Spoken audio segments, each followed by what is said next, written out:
Okay ji, I think हम लोगों ने इसमें अभी तक जो क्लासेस हुई हैं, ऑब्जेक्टिव में 2024 हमने डिस्कस कर लिया है, 2023 ऑब्जेक्टिव में, and this is 2022 paper I think, है ना। So this is a 2022 paper, is it, check कर लो, है ना। 24 एंड 23 का हो गया है डिस्कशन, 22 का अभी स्टार्ट करेंगे।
हाँ जी हलाद कंटिन्यू करेगा ही, आवाज आ रही है तुम्हें? हाँ सर। तो हम लोग यही कह रहे हैं ना, 22 23 23 24 का हो गया है ना। हाँ हो गया सर। अभी 22 का स्टार्ट करना है, चलो यहाँ से कंटिन्यू करते हैं। So they are saying the coefficient of x raised to the power 9 in the polynomial 1 plus x raised to the power 6 into 1 minus x raised to the power 7. So we can open it, expand कर लेंगे तो हो जाएगा। जैसे अगर मैं इसको expand करूँगा, इसको तो आएगा, तो हम उतना ही क्यों ही करें, है ना इसमें, लेकिन ठीक है लिख देता हूँ अभी के लिए। तो 1 plus NC1 x NC2 x² n तुम्हारा 6 है यहाँ पे, तो 6C6 x raise to power 6 इसका होगा। इसको एक्सपैंड करेंगे सो 1 माइनस NC1 x, तो n यहाँ 7 है, प्लस 7C2 x² माइनस चलता रहेगा तो minus 7C7 x raise to power 7। अब मुझे क्या चाहिए, x की पावर 9 वाले टर्म्स चाहिए, तब सोचना है क्या होगा। तो ये जो कांस्टेंट है उसको उसमें किससे मल्टीप्लाई करेंगे, 9 आएगा, किसी के साथ भी नहीं आएगा, तो इसको छोड़ो। x वाले को किससे मल्टीप्लाई करेंगे, x की पावर 9 होगा, किसी के साथ भी नहीं। अब x² वाला है तो 6C2 into x² will be multiplied with minus 7C7 x raise to power 7, so it will give us x raise to power 9 term. एक मिनट, यहाँ 2 था ना, 6C2 x², ऐसा हो जाएगा। प्लस दूसरा क्या होगा, जब 6C3 x की पावर 3 है तो इसको मल्टीप्लाई करना पड़ेगा वहां पे पावर कितने वाले से, 6 वाले से, तो 7C6 रहेगा x रेज टू पावर 6 वाले के साथ। And the similar way we can do कि 6C फिर आ जाएगा ना, 2 3 4 64 x रेज टू पावर, ठीक है जी, तो ये आ जाएगा ना 2 3 4, 4। तो 4 ले लो। देन ऐसे ही ये थोड़ा 7C5, लंबा जाएगा सर। हाँ करना पड़ेगा ऐसे ही ना, तो क्या आएगा। या वैसे हो सकता है जो पॉलिनोमियल है उसमें पावर 6 के अंदर 1 प्लस एक्स 1 माइनस एक्स करके 1 माइनस एक्स हाँ स्क्वायर की वैसे पावर भी हो 6। जाएगा ना। तो एक अप्रोच तो ये है कि आप इसको मल्टीप्लाई करते जाओ, है ना, जो मैं कर रहा हूँ अभी, ऐसा चलता जाएगा जितने टर्म्स आएंगे। दूसरा अप्रोच वही जो आप कह रहे हो कि या तो हम ऐसा करें कि 1 + x और 1 - x इसकी पावर 6 को एक साथ कर ले, 1 - x एक्स्ट्रा रह गया है ना, तो ये आ गया 1 - x² की पावर 6 इंटू 1 - x। ऐसा भी कर सकते हैं। अब इसको एक्सपैंड करना पड़ेगा है ना, तब भी हो जाएगा। तो उससे भी हाँ शायद इससे थोड़ा कम टाइम लग सकता है। सो है ना, ऐसा रहेगा 1 माइनस फिर वही 6c1 x² plus 6c2 x² का स्क्वायर माइनस 6c3 x² की पावर 3 एंड चलता रहेगा है ना, फिर प्लस 6c4 x² की पावर 4 माइनस 6c5 x² की पावर 5 प्लस 66 x² की पावर 6। ये हो गया। और इनटू में हमारे पास ये तो पूरा आ गया, इनटू में है 1 - x। अब आप देख लो 9 पावर कहाँ जनरेट हो सकता है, तो इसमें 9 तो कहीं है ही नहीं है ना। सो इसमें तो 1 के साथ 9 तो आएगा क्योंकि इवन पावर है, तो बस x वाला रहेगा। तो यहाँ पावर 8 वाले को इसमें हम 1 वाले के साथ करेंगे तो हो जाएगा। तो 8 वाला कौन सा है, ये 6c4 6c4 इंटू एक्स की पावर 8 और वहाँ है -x, तो इससे ही काम हो जाएगा, तो मतलब -1। तो ये आ गया -64 x की 15 पावर 9, ये ना। -15 हो जाएगा। हाँ, सो ये ठीक है, ये इजियर था, वो थोड़ा लेंदी था है ना। हाँ। तो ये भी कर सकते थे 1 + x 1 - x साथ कर दो तो दैट इज फाइन। तो इससे आ जाएगा। जो नेक्स्ट आपके पास है a pair of fair balanced dice are rolled independently 3 times. ठीक है, so pair of fair balanced die are rolled independently 3 times. The probability of getting a score of exactly 9 twice for the sum of dots that shows up the 2 dice। okay, so sum of outcome होना चाहिए, मतलब you देखो pair को आपने throw किया 3 बार, so for the 1 pair है ना, so n is the number of time we throw a pair of die, ये मैं ले रहा हूं ठीक। अब n है, अब x मैं ले रहा हूं कि number of time we get sum 9, तो इसका डिस्ट्रीब्यूशन क्या होगा, ये जो मैं x ले रहा हूं कि number of time we get sum 9, so what is the distribution, it is binomial 3 क्योंकि आपने 3 बार रोल किया, number of trial is 3 and what is the probability of getting sum 9 in a pair of dice, क्या क्या outcome हो 9 के लिए, 6 3 3 6 5 4 4 5 4/36 कितना 4 आउटकम आएंगे बस, 4/36 4/36, सो 1/9 4/36 ये आ गया। अब पूछा गया हमसे exactly twice, so they are asking us to find x is equal to 2 है ना, तो यहां से आ जाएगा। तो 3c2 4/36 की पावर 2, अब बचा कितना, जो भी बच गया है ना, ये आ जाएगा जो भी आएगा।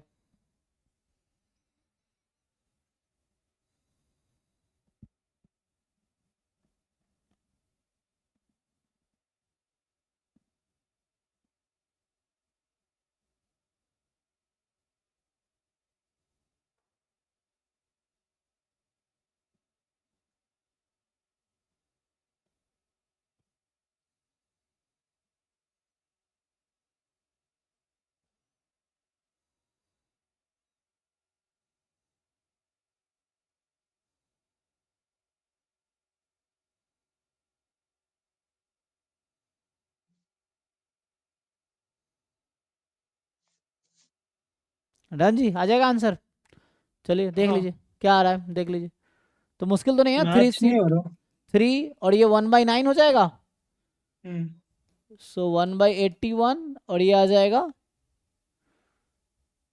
8/9। तो आपने सही वो बताया ठीक है। कितने पेयर सम 9 देगा, हाँ हाँ, हो गया सर। 6 3, 8/243 ठीक है डी। ना, हो गया ना। हाँ हाँ। ओके ठीक है, तो ये आ जाएगा। सो this is the answer. Okay, so next जो है हमारे पास कि the side of a square is increasing at the rate of 2 centimetre पर सेकेंड। तो मान लो ये स्क्वायर है जिसका साइड x है, सो dx upon dt is 2 centimetre पर सेकेंड, ठीक है, rate of change of side. Find the rate of increase of perimeter. So what is the perimeter formula? चलो 4x. p बोल देते हैं. सो 4x. 4x. So what is dp upon dt? 4 time 4 dx upon dt, है ना. तो it's a 4 into 2. देखिए 0.2 था ना, सॉरी ये 0.2 था ना, इट वाज 0.2. So 0.2 into 4, 0.8. बस ये आंसर है. तो 0.8 जस्ट, है ना. Rate of change is dx upon dt. A policeman fires 3 bullets on a dacoit.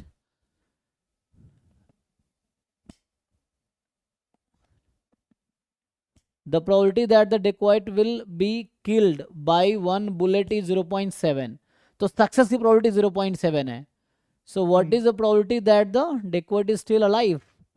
A policeman fires 3 bullet on the dacoit. अच्छा, 3 बुलेट उसने मारे और प्रोबेबिलिटी है कि डेकोइट मर जाएगा, उसकी प्रोबेबिलिटी 0.7 है. क्या एक बुलेट में? आई थिंक हाँ, 1 बुलेट ना, 1 बुलेट में. बोल रहा है क्या प्रोबेबिलिटी कि वो अभी भी जिंदा है. तो मतलब क्या होगा, तीनों बार बच गया इसका मतलब. So all 3 time he missed, है ना. सो मिस्ड मीन्स 0.3 0.3 0.3 कितना होगा, 009 0 3 3 27 027, है ना. तो ये आ गया, है ना. सो ही, है ना, didn't killed, every time missed, है ना. ये हो गया. The expansion of log base e 1 upon this, the coefficient of x is in the expansion of this log. Okay, so what you can do, first you remove reciprocal. So ये minus आ जाएगा log base e 1 minus x square plus x cube, ऐसा हो जाएगा अभी. And now expansion हम लोग लिख सकते हैं, तो we can factorize it also if we want. Otherwise 1 minus x का एक्सपेंशन क्या होता है? log 1 minus x का एक्सपेंशन याद है? बताइए. 1 प्लस एक्स का याद है सर. ठीक है, 1 प्लस x का बताइए. x minus x square by 2 plus x cube by 3 so on. Okay, तो यही यूज करते हैं. सो दिस इज आवर, कोई नहीं, x को माइनस एक्स रख देंगे तो कोई दिक्कत नहीं है. तो अगर मैं इसी को रिपीट करूं कि minus of log 1 minus x, पहले तो आप x को माइनस एक्स रखो, तो यहाँ भी x को माइनस एक्स रखो, सब नेगेटिव हो जाएगा. तो माइनस को इधर बुला लो, तो ये ऐसा आ जाएगा, x upon x square by 2 plus x cube by 3 plus x4 by 4 and dot dot dot, ऐसा चलेगा. ठीक है, ये आ जाएगा. एंड नाउ, ठीक है,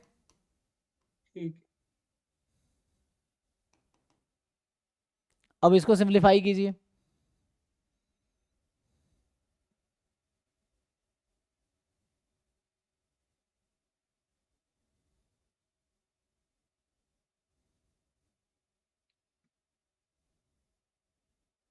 क्या होगा, -2 आ रहा है. तो यहां से आएगा x माइनस, है ना, 1 माइनस कॉमन ले लेते हैं पहले इसमें से. तो माइनस कॉमन लेंगे तो यहाँ माइनस आ जाएगा, यहाँ प्लस आ जाएगा जब आप माइनस कॉमन लेंगे तो. सो x plus x square minus x cube, फिर रहेगा x plus x square minus x cube, इसका होल स्क्वायर बाई 2, पता चलता रहेगा. तो पावर तो बढ़ता चला जाएगा ना सर. वो फैक्टराइज हो जाएगा ना वो लॉग के अंदर जो. कर सकते थे फैक्टराइज, बट उससे कोई फायदा होगा? हाँ, फैक्टराइज भी कर सकते हैं. हाँ, थोड़ा सा वो ब्रेक डाउन हो जाएगा ना, और लॉग का प्रोडक्ट लगा के. इससे आंसर, अच्छा देखिए इस तरीके से आंसर क्या आ रहा है. तो in the expansion of this, तो हमने ये लिखा, फिर इसको ऐसा लिखा, तो आगे तो पावर बढ़ता रहेगा. तो x का कोएफिशिएंट यहाँ से 1 आ रहा है, यहाँ से, तो मान लो ये x है, 1 माइनस एक्स, ये लगा रहे हैं हम लोग, we are writing this. Okay. So x आपका क्या है, यहाँ पे जो x है वो यहाँ पे x plus x square minus x cube है. So in place of x you write x plus x square minus x cube यहाँ पे. तो ये क्या आ जाएगा, ये x plus x square minus x cube, x plus x square minus x cube whole square. तो होल स्क्वायर होगा तो पावर 2 से कम तो होगा नहीं किसी भी टर्म में, 2 3 4 हाँ 5 हाँ आगे ही होगा। तो ओनली एक्स टर्म बचेगा, वो ये बचेगा एक्स वाला। तो ऐसे आंसर 1 आएगा। मैं उस तरीके से करता हूँ जो आप कह रहे हैं, तब भी आंसर सेम आएगा। देखिए, सो माइनस लॉग, अब इसको फैक्टराइज करते तो ऐसा आता, 1 माइनस एक्स कॉमन ले लेते तो बचता क्या, 1 माइनस एक्स स्क्वायर ऐसा होता। हाँ ऐसा आ जाएगा, इसको ब्रेक कर लीजिए। तो यहाँ से माइनस, फिर log 1 minus x plus log 1 minus x square, ये आ जाएगा, है ना। ऐसा है। हाँ।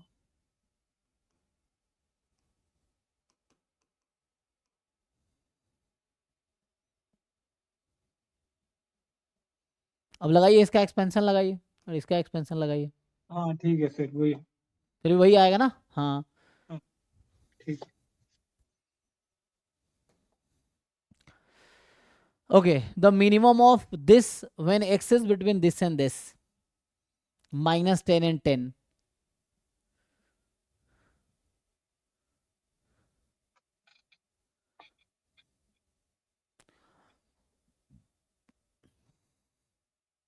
सो ये तो इंक्रीजिंग फंक्शन है, स्ट्रिक्टली इंक्रीजिंग, तो जितना लार्जेस्ट लोगे उतना अच्छा है। और मॉड एक्स, अच्छा मिनिमम पूछा, नॉट मैक्सिमम, मिनिमम।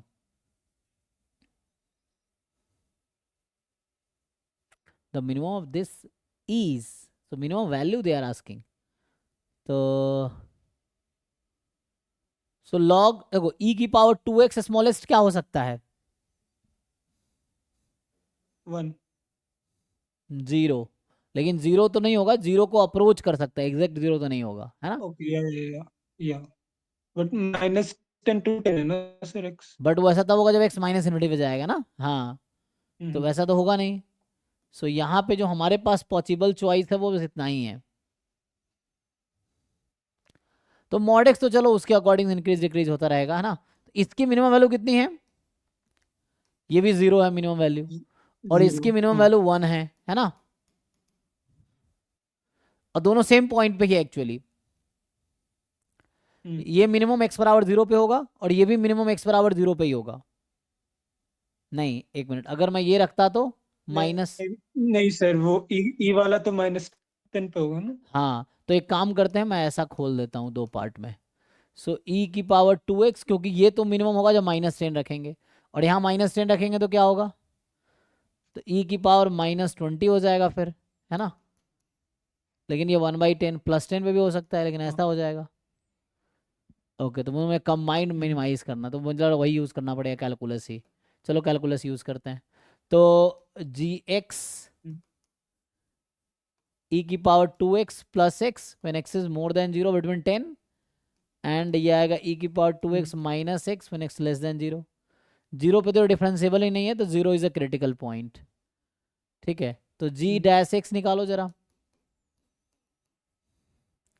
सो 2 ई की पावर 2x माइनस प्लस 1, और यहाँ 2 ई की पावर 2x -1 यहाँ आएगा। कब, जब x पॉजिटिव है, 0 से 10 में है, x जब -10 से 0 में है। इसको जरा जीरो पुट कीजिए, क्या आता है। मैं क्रिटिकल पॉइंट निकाल रहा हूँ, है ना। फंक्शन या तो एंड पॉइंट पे, x is equal to 0 is already a critical point because this function has, this function is not differentiable at 0। ठीक है, so 0 is a critical point obviously. अब g डैश x को हम 0 put करेंगे तो क्या मिलेगा हमें, तो यहां से, है ना, e की पावर 2x -1/2, जो कि पॉसिबल नहीं है। E x can not be negative ऊपर वाले से, एंड नीचे वाले से आ जाएगा तो ये पॉसिबल है नहीं, है ना। और नीचे वाले से आएगा ई की power 2x is 1/2, so 2x is ln 1/2, so x is 1/2 ln 1/2। सो ये क्रिटिकल पॉइंट आ गया। आई थिंक ये पॉइंट ऑफ वो हो जाएगा। अगर डबल डेरिवेटिव करेंगे, है ना, इसको लिख सकते हैं -ln 2/2 आ जाएगा, यही है जी, हाँ। ये आ जाएगा, हाँ। सो -ln 2/2,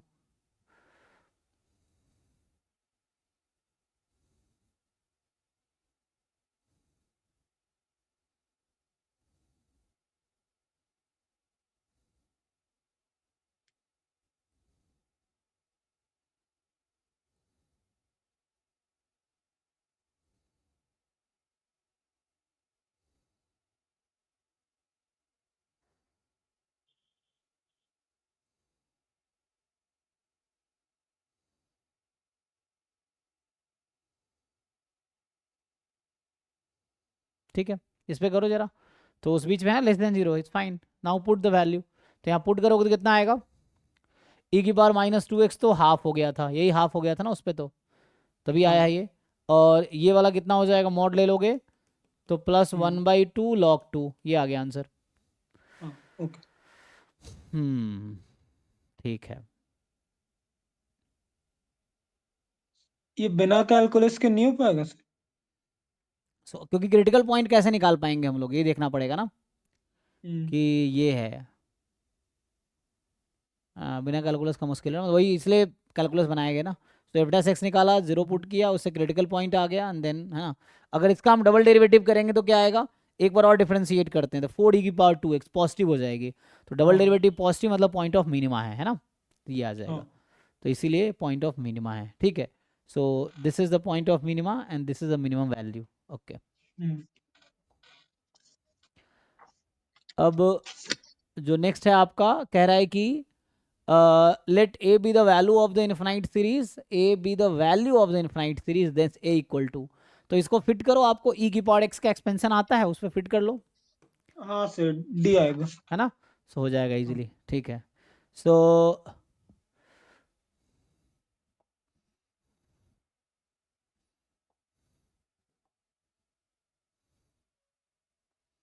एट्थ जो है, all the values of real number m for which both the solution of the equation x square minus 2mx plus m square minus 1, so x square minus 2mx plus m square minus 1 is equal to 0 are greater than -2 but less than 4 must lie in the interval। अच्छा, सो m की क्या value होनी चाहिए ताकि दोनों root जो है वो -2 से ज़्यादा हो बट लेस देन 4 हो, हम्म।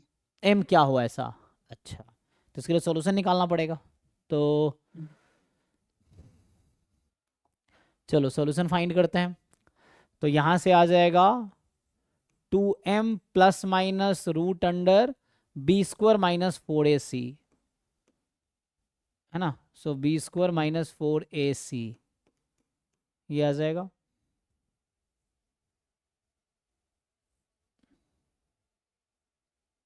ठीक। b² minus 4ac upon 2a, तो ये 2 हो जाएगा। तो यहाँ से आया 2m प्लस माइनस, इसको खोलिए जरा, 4m² माइनस 4m² तो कट जाएगा, हाँ सर। सो बचा कितना, +4 का रूट 2, m प्लस -1। ठीक। Yes, hmm. So it is m plus -1 and now we can do this, so m plus 1 must be between -2 and 4, m minus 1 between -2 and 4, तो find the common solution, common solution निकाल लीजिए। तो यहाँ से 1 subtract करेंगे तो m यहाँ से आएगा -3 से 3 में, और m यहाँ ऐड हो जाएगा, तो -2 + 1 -1 से 5 में। सो कॉमन सोल्यूशन निकालना है आपको, सो कॉमन सोल्यूशन होगा लेस देन वाले में मिनिमम वाला, 3 5 में मिनिमम 3 है, मोर देन वाले मैक्सिमम वाला, मैक्सिमम -1। क्या है -1, this is the common solution, hmm. ठीक है। तो -1 तो बी ऑप्शन ये है, ये तो नंबर ओके। लाइन पे भी आप रख के देख सकते थे कि -3 से 3 और एक था 5 और -1, सो एक कह रहा है इस बीच में, एक कह रहा है इस बीच में, common solution is this one, तो ऐसा आ जाएगा, ठीक। Ninth is A be a matrix 1 2 3 4, ठीक है। अब सो A be a matrix 1 2 3 4,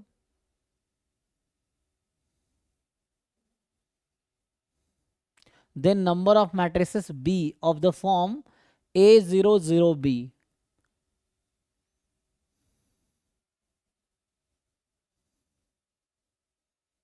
where AB are integers satisfying AB is equal to BA is, तो कोई दिक्कत नहीं, पुट कर लो, है ना। So you just put A B is equal to B A, उससे इक्वेशन आ जाएगी, दिन पता चल जाएगा। जैसे अगर ए बी लिखेंगे तो क्या आएगा, सो ए बी आएगा ए, फिर यहाँ 2b, फिर यहाँ 3a, यहाँ 4b, this is A B.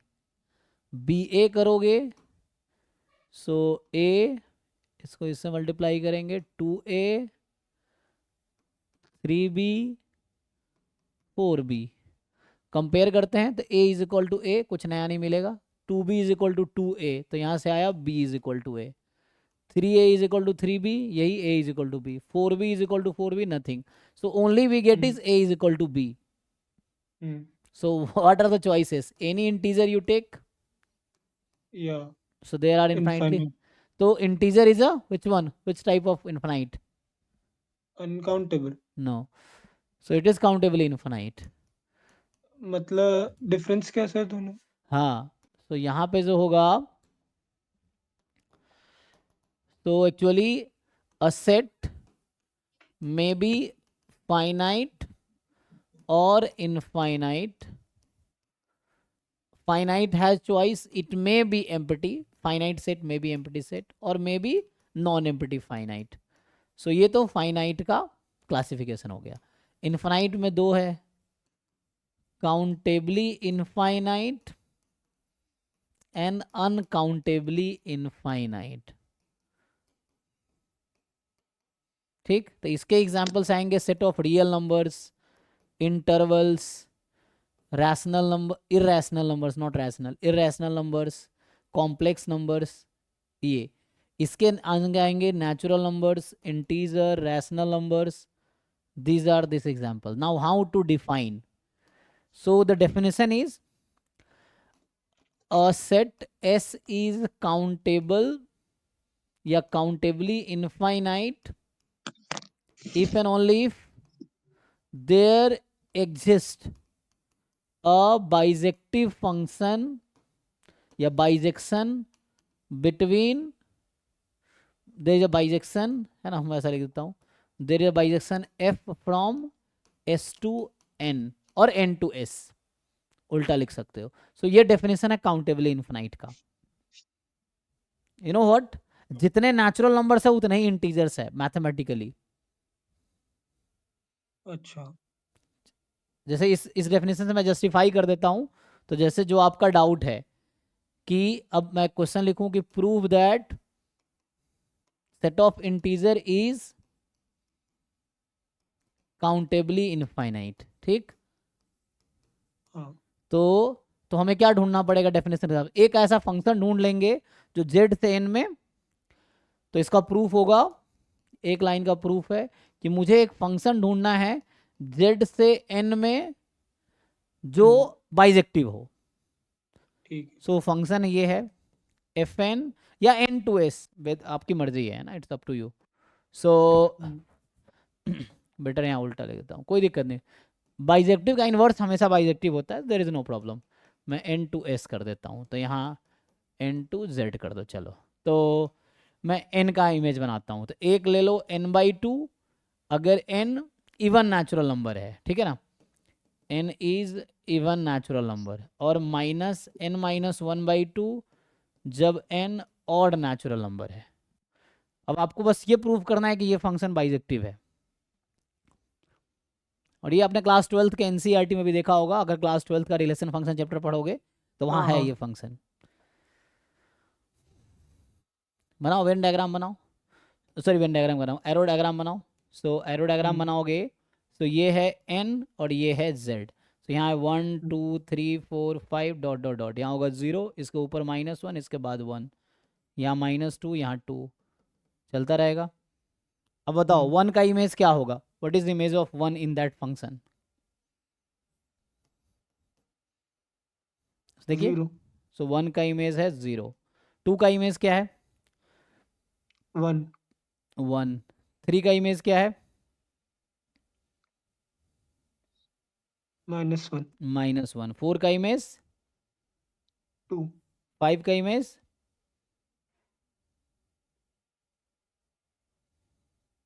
-2. Now understand pattern. 6 का इमेज 3, 7 का इमेज -3, 8 का इमेज 4, 9 का इमेज -4. ठीक है, 1 हो गया. सो डिस्टिंक्ट एलिमेंट का इमेज डिस्टिंक्ट है. और डू यू थिंक यहाँ पे कोई है जो इमेज नहीं बनेगा? आपको लगता है ऐसा कोई नंबर यहाँ पे होगा जो छूट जाएगा? नहीं, ऐसा नहीं होगा, क्योंकि वो चलता रहेगा. अगर आप 1 करोड़ पूछोगे तो यहाँ 2 करोड़ 1 मिल जाएगा जिसका इमेज वो होगा, या मतलब डबल जस्ट ना. जैसे यहाँ 2 का 4 है, तो अगर आप पूछोगे 1 करोड़, यहाँ बताओ 1 करोड़ का प्री इमेज क्या है, तो 2 करोड़ है. इस तरह से सो हमें मिल जाएगा, या वो बाकी भी मिल जाएगा. सो 1 1 भी है, ऑन टू भी है। ऑन टू क्या, range is equal to codomain. तो हाँ इस फंक्शन का रेंज ओके। जो है ना, range is equal to codomain. तो इस फंक्शन का रेंज जो होगा वो पूरा इंटीजर आएगा, और कोडोमेन ऑलरेडी यहाँ इंटीजर गिवन है, तो वो मैच कर ओके। जाएगा, तो ऑन टू हो जाएगा। तो 1 1 ऑन टू हो गया, तो बाइजेक्टिव हो गया। तो इसीलिए जेड काउंटेबली इन्फिनाइट सेट है। और R set of real number, कोई भी इंटरवल सेट ऑफ, है ना। तो इसी को आप डिस्क्रीट सेट एक वर्ड पढ़ते हो ना, so this is discrete set. हाँ और इसी से आता है डिस्क्रीट रैंडम वेरिएबल। जिस रैंडम वेरिएबल का ओके। रेंज काउंटेबल, मतलब ये दोनों मिल जाता है, तो इन दोनों को मिला के एक नया नाम आता है काउंटेबल सेट। आपने अगर ये सुना होगा तो, काउंटेबल सेट है। फाइनाइट और काउंटेबल इनफाइनाइट को एक ही बैग में रख दो, तब नया बैग जो बना उसका नाम है countable set. So countable set means okay. Either finite or countably infinite is called countable set. तो एक्चुअली एक काउंटेबल सेट को हम लोग डिस्क्रीट सेट बोलते हैं एक्चुअली में, कि जो काउंटेबल सेट है ना, मतलब हाँ फाइनाइट और काउंटेबली इनफाइनाइट मिला के बनता है डिस्क्रीट सेट। और इसको बोलते हैं कॉन्टिन्यूअस सेट। सो जो भी कॉन्टिन्यूअस रैंडम वेरिएबल है उसका रेंज अनकाउंटेबल सेट होता है, जो भी डिस्क्रीट ओके। रैंडम वेरिएबल है उसका रेंज काउंटेबल सेट होता है। तो इसी का दूसरा नाम है अनकाउंटेबल सेट। वो तो लिखी थी अनकाउंटेबल सेट, अनकाउंटेबल सेट। और ये कॉन्टिन्यूअस सेट होता है, या कॉन्टिन्यूअस सेट इसी को बोलते हैं। कॉन्टिन्यूअस रैंडम वेरिएबल इससे ही रिलेटेड है। ओके, तो ये हो गया नाइन्थ। तो इसका आंसर है काउंटेबली इनफाइनाइट सेट, इंटीजर्स, क्योंकि इंटीजर बोल रखा है। अब आते हैं 10th पे, ठीक है ना। तो the total revenue in rupees received from a sale of x unit of product is given by this. So find the marginal revenue at this। ये क्लास एनसीईआरटी में है, डिफरेंशिएट कर लो आ जाएगा। तो डेरिवेटिव हाँ ऑफ बस टोटल डिफरेंशिएट। रेवेन्यू इज, है ना, डेफिनेशन है आर डैश, डिफरेंशिएट करके एक्स को 7 रख दीजिए तो आंसर आ जाएगा। तो ये इकोनॉमिक्स में ये ओके। टर्म है, जो कि क्लास 12 के एनसीईआरटी में भी है। हाँ तो the pizza chain claims that with its choice of toppings it can create just over 100 pizzas. So what is the minimum number of topping it must offer? So a pizza chain claim that with its choice of toppings it can create just over 100 pizzas. It can create just over 100 pizzas. So what is the minimum number of topping it must offer?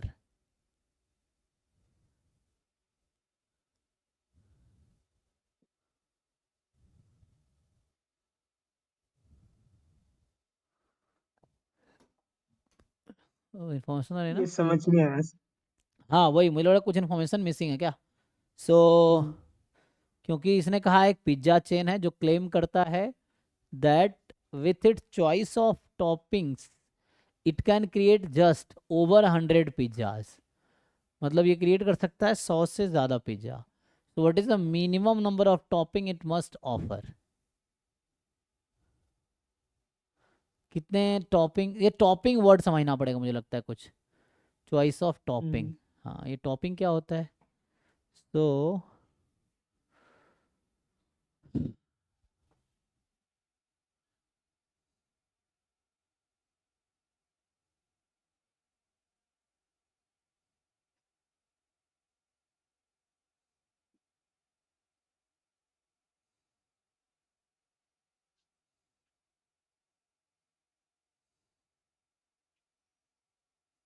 अच्छा, तो vegetarian topping, black olives, baby corn, capsicum, red pepper, mushroom, paneer. अच्छा, ये जो type हो गया।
अच्छा, ये कुछ आंसर मैं देख रहा हूँ, तो ये कह रहा है कि to create just over 100 pizzas the pizza chain needs a minimum of 7 toppings as this allows for 127 different combination of pizzas which satisfy the conditions.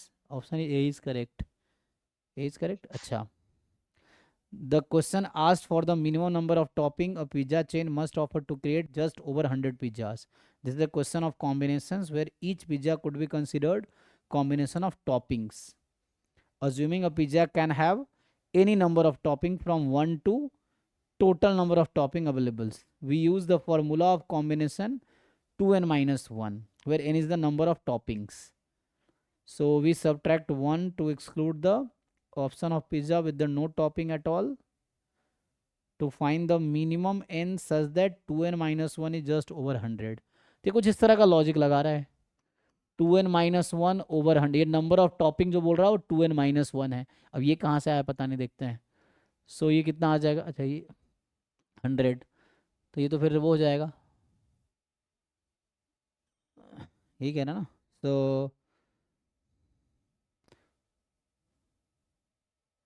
So smallest value that satisfy this condition, तो ये तो 101, तो n more than 50.5 type का आ जाएगा। नहीं, ये तो कुछ गड़बड़ है। सो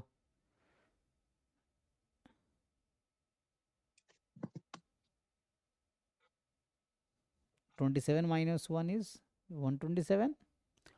अच्छा, ओवर 100। अच्छा,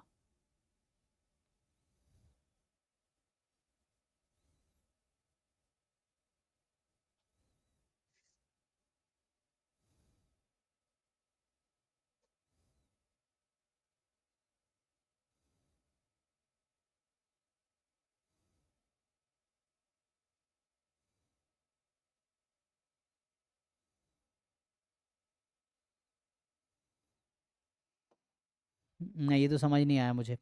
तो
अच्छा, यहाँ ऐसा कह रहा है, तो ये कह रहा है कि if there are n different toppings the total number of possible pizza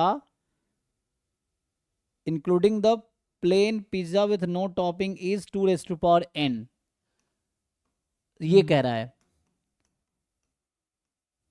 so this is more than 100, तो what is the minimum n, ये क्वेश्चन का क्लेम है। सो n मिनिमम क्या होगा जहां पे ये हो जाए।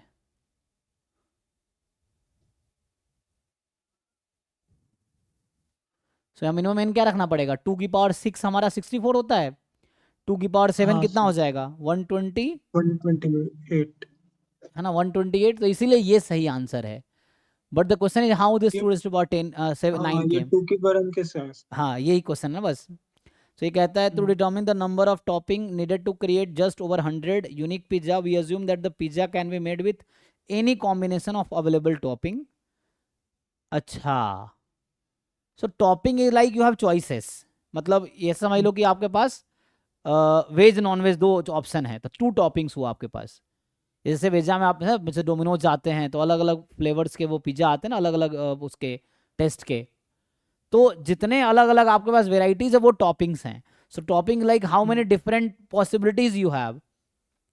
अब ये है कि मान लो एग्जांपल के लिए मेरे पास n टॉपिंग्स है, तो हो सकता है मैं एक पिज्जा बना सकता हूं without using this. So NC0 is the number of pizzas without using any toppings. Okay NC1 okay sir समझ गया। NC1 is the number of pizzas using just one topping. Okay NC2 is the number of pizzas using, तो ये हमें actually मुझे topping word नहीं पता, शायद आपको भी नहीं पता, ये टॉपिंग वर्ड में कुछ है ना। सो ये बस समझना है, हाँ टॉपिंग वर्ड जो है ना उसको समझना है कि topping like variety of items you have and using that you want to make a pizza.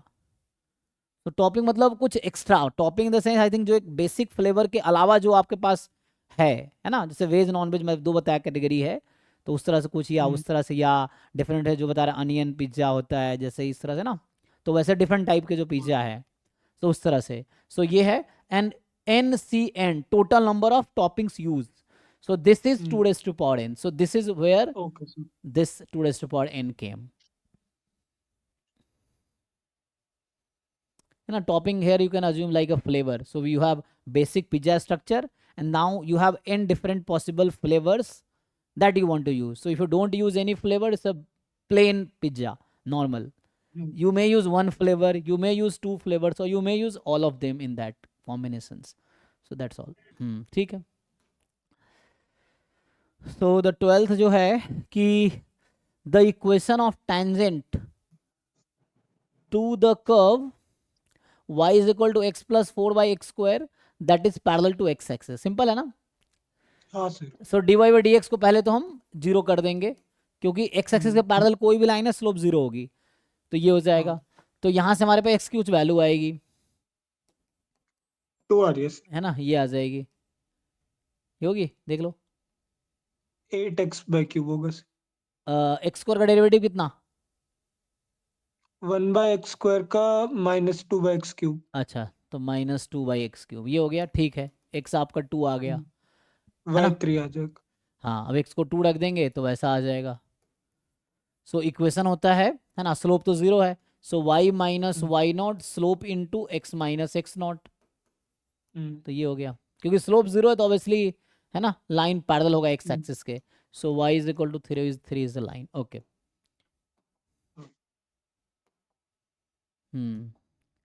Next है sum to infinity of the series, तो इसको भी किसी सीरीज में फिट कीजिए। हाँ ये एजीपी हो जाएगा। हाँ, है ना, एजीपी हो जाएगा। सो ए प्लस डी इंटू आर, है ना, a plus 2d into r square and so on. So sum is a upon 1 minus r and dr upon 1 minus r whole square, यही है, पुट हो जाएगा, ठीक है। हाँ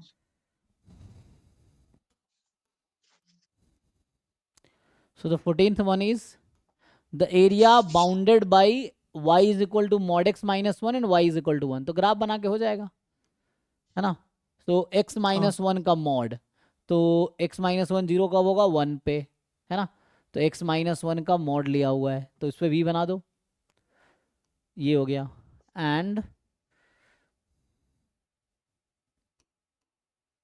y इज इक्वल टू 1, अब ये कहाँ कटेगा देख लो, तो ये ग्राफ था, x यहाँ लेस देन 1 है, तो 1 माइनस एक्स है, और 1 माइनस एक्स, और y एक्सिस पे x 0 होता है, तो y 1 हो जाएगा यहाँ पे, है ना।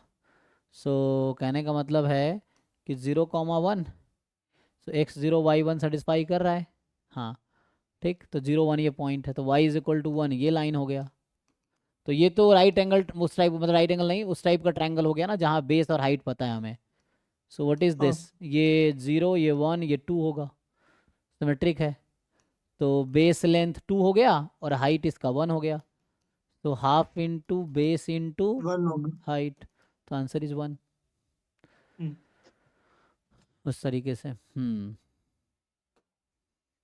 15th है कि the maximum area of right angle triangle with hypotenuse H. So maximum area क्या होगा किसी राइट ट्रायंगल का जिसका हाइपोटेन्यूस एच है। तो मान लो अभी ये एक्स है, ये वाई है, तो X square plus Y square is H square, यही है। अब एरिया क्या है आपके पास, area is half X Y. So you try to remove area in terms of just X और just Y. So let's break it into just X. Sir इससे आसान वो होगा ना, एच लेके एक एंगल थीटा ले लेते हैं, फिर h sine theta H cos theta. या वो भी वर्क कर जाएगा। हालांकि मैक्सिमाइज करना है तो x is equal to y रखोगे तो क्या आ जाएगा, यहाँ से आंसर आ जाएगा। अगर इसको हम ब्रेक करेंगे ना हाँ वही आएगा। तो x is equal to y कर देंगे तो x की value 2x square H square हो जाएगा। सो एच वाई रूट 2 हो जाएगा ये, एंड y भी यही आ जाएगा। तो रख दो, तो एरिया कितना हो जाएगा, half into, H square by 4। हाँ उससे भी आप कर सकते हो जो बता रहे थे, इससे ही आ जाएगा। ठीक है, तो एच स्क्वायर बाई 4। ठीक है, तो ये आंसर आ जाएगा। तो नेक्स्ट जो है हमारे पास,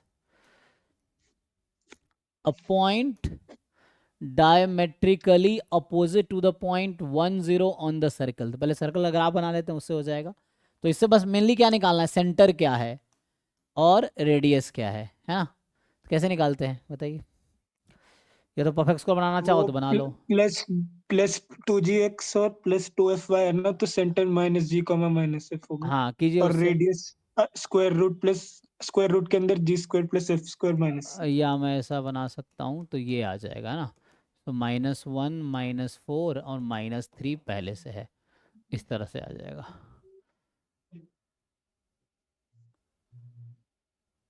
ठीक है, तो ये हो गया 4 1 5 3 8। तो ये हो गया, तो r square is 8 and centre जो है आपका हो गया -1 -2 x minus h y minus k, है ना। तो ये सेंटर है और रेडियस हो गया √8। So R is square root of 8 जो कि है 2√2, यही है। तो क्या आएगा,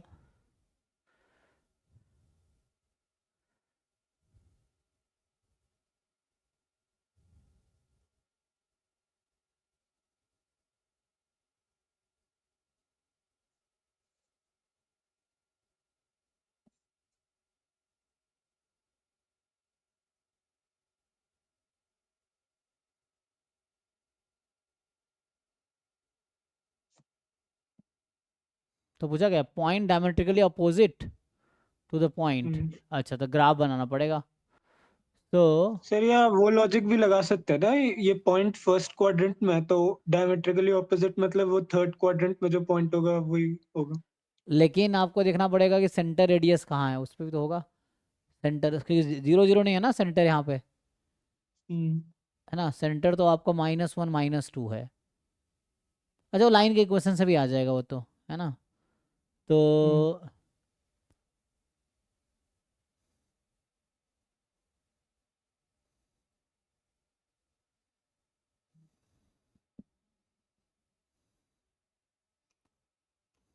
यहाँ सेंटर क्या है, x-1 y-2। सो इस तरह से है, एंड रेडियस इसका √8 है, और 1 0 इस पे है तो x को 1 y को 0 रखोगे। हाँ तो ठीक है, तो 1 0 तो है इस पे। सो x1 y0 ये इससे पास कर रहा होगा, है ना। रफली ऐसा बना सकते हैं। सो हम्म अब ये जो डिस्टेंस है ये √8 का है, ये चीज़ है। हम्म अब डायमेट्रिकली अपोजिट ये होगा। हम्म ठीक है, सो ये √8 है, ये भी ऐसे ही हो जाएगा। तो इन दोनों का ये मिड पॉइंट होगा। ये क्या है, -1 -2, ये क्या है 1 0, हो तो गया। तो ये जो होगा मिड पॉइंट होगा ना इन दोनों का। हाँ तो ऐसा कर लो, हो गया। मान लो ये एक्स वाई लेट से कुछ भी, तो x +1/2 is equal to -1 and y +0/2 is equal to -2। तो x हम्म कितना आ गया, -3 एंड y हम्म -4 हो गया। तो रेडियस की जरूरत ही नहीं पड़ी, है ना। दिस इज द मिड हाँ पॉइंट, तो वैसे हो जाएगा। तो ऐसा आ गया -3 -4, x -3 y -4, डी ऑप्शन। ठीक है, ये है। अब बोल रहा है कि alpha beta roots of the equation, so we know है ना, alpha plus beta minus B by A, so -2b by A यहाँ हो जाएगा, and alpha into beta C by A. ठीक, नाउ अब ये हो जाएगा ना, उसको ब्रेक कर लेंगे, क्या बोला, अल्फा क्यू बीटा क्यू, तो ये अल्फा बीटा का होल क्यूब हो जाएगा, तो वो ये यूज़ हो जाएगा। और यहाँ कॉमन ले सकते हैं हम लोग अल्फा बीटा, तो बचेगा alpha square plus beta square, ये alpha square beta square common ले लो, हो तो गया। सो एक अल्फा बीटा का होल क्यूब है, you take alpha beta whole square common, तो बचेगा अल्फा प्लस बीटा, हो गया, इसको पुट कर दो, आ जाएगा, है ना। हाँ। जो 18 है कि if both 11 square and 3 cube are factors of the number this, अच्छा, तो 11 स्क्वायर भी फैक्टर है और 3 क्यूब भी फैक्टर है, तो what is the smallest possible value of A. तो देखो 3 निकालने के लिए 3 तो यहाँ से आ जाएगा, तो ये 3 का 3 इंटू 2 है, सो 3 स्क्वायर 2 स्क्वायर 13 की पावर 11, यहाँ 4 की पावर 3, और 11 तो कहीं से निकलेगा नहीं ना इसमें से, तो इसको 11 स्क्वायर कम से कम होना पड़ेगा, ए को नहीं होना पड़ेगा, बिकॉज यहाँ से 11 का स्क्वायर तो मिलेगा ही नहीं हमें कहीं भी, तो इसको 11 स्क्वायर होना पड़ेगा कम से कम। 3 स्क्वायर तो यहाँ से मिल जा रहा है, 3 स्क्वायर, और एक 3 कहाँ है, 3 है क्या इधर, नहीं ना, तो एक 3 भी चाहिए मुझे, ये 3 स्क्वायर है तो एक 3 भी चाहिए मुझे, तो कम से कम इतना तो होना पड़ेगा इसको, क्योंकि यहाँ से सिर्फ 3 स्क्वायर निकल रहा है, मुझे 3 क्यूब फैक्टर बनाना है, तो एक 3 आएगा ए में और एक 11 स्क्वायर आएगा ए में, तो ये आंसर है 121 इंटू 3, 363 हो गया, ये आंसर हो जाएगा। So it must contain 3 and 11 square, so that वो फैक्टर हो जाए। 19 है कि consider 3 numbers a b c such that max of a b c plus mean of a b c is 13, median of a b c minus mean of a b c is 2, so find the number a b c. अच्छा, so maximum minimum मिला के 3 है, और बीच वाला ये median बीच वाला होगा, है ना, और में से एवरेज वो 2 है, तो मीडियन 2 प्लस एवरेज है,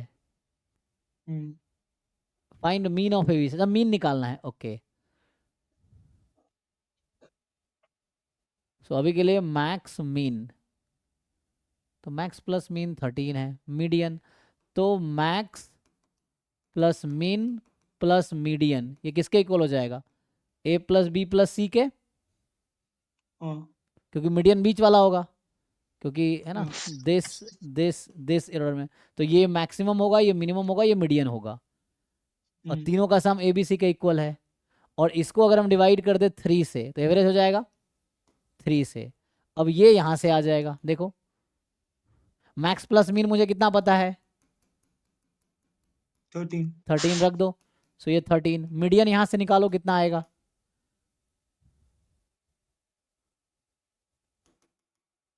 कितना होगा, मीडियन मीडियन 2 प्लस मीन, यही ना, होल अपॉन 3, और ये तो मीन ही तो है, तो क्या इस इक्वेशन से मीन नहीं निकल आएगा, आ जाए, हाँ, क्योंकि ये क्रॉस मल्टीप्लाई करके सॉल्व कर लेंगे, this is the mean only and this median give in terms of mean, तो now mean 3 time mean minus this, so 2 time mean is 15, तो मीन आ गया, मतलब MEAN mean, so this mean is 7.5, तो ये आ जाएगा, जस्ट इक्वेशन का game है ये।